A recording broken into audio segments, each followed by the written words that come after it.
Hi, this is Nick Galli again, mental performance coach for US Speed Skating. And in this video, I want to talk a little bit about emotional control. This is a really important aspect of being a performer because if you can't control your emotions, it's very difficult to control anything else about your performance or really any of your other psychological skills. So I want to give you a few tips on how you might go about controlling your emotions for optimal performance.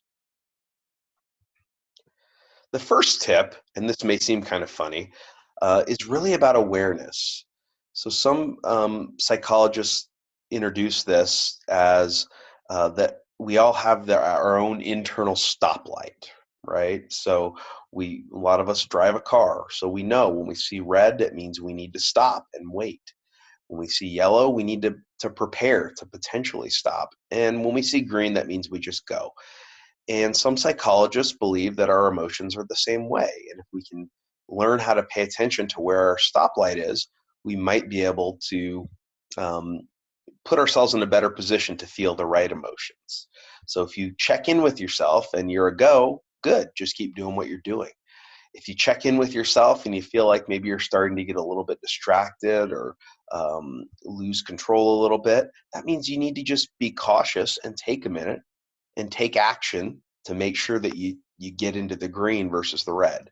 And if you're in the red, that means you really need a timeout, take a few minutes to yourself, collect your emotions, and then get back out there. Really, this is about awareness. If you're not aware of your emotions and where they are at any given point in time, then you're in a really difficult spot to be able to control them. So tip number one, pay attention to your internal emotional stoplight.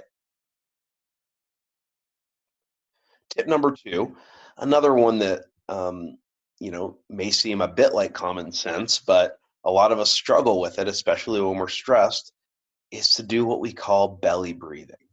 And I've got a diagram here. A lot of you have probably tried some breathing exercises or maybe done some yoga or meditation.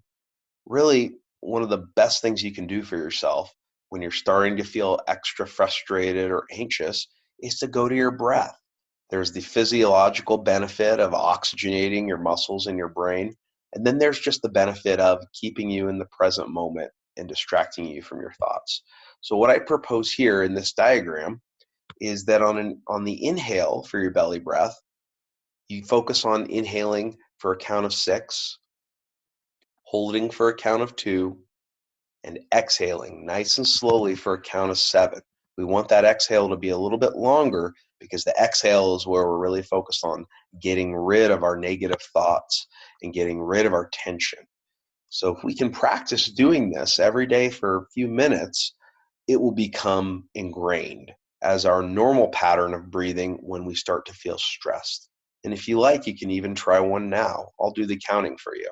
So if you can sit, put your hands on your belly, and you're really going to focus on pushing out on that inhale. Okay, ready, go. 1 1,000, 2 1,000, 3 1,000, 4 1,000, 5 1,000, 6 1,000. Hold for 1 1,000, 2 1,000, and now out. 1 1,000, 2 1,000, 3 1,000, 4 1,000, 5 1,000, 6 1,000, 7 1,000. Good. So hopefully you feel a little bit more relaxed. And the goal will be that over time in practice, in a moment of extreme um, stress or tension, you're able to just take one nice breath, even in your warm up, and get yourself back to where you need to be. Tip number 3 is to accept. And I've got some bullet points here, some rules for acceptance. Sometimes this goes against what we feel as athletes. We feel that we have to fight everything.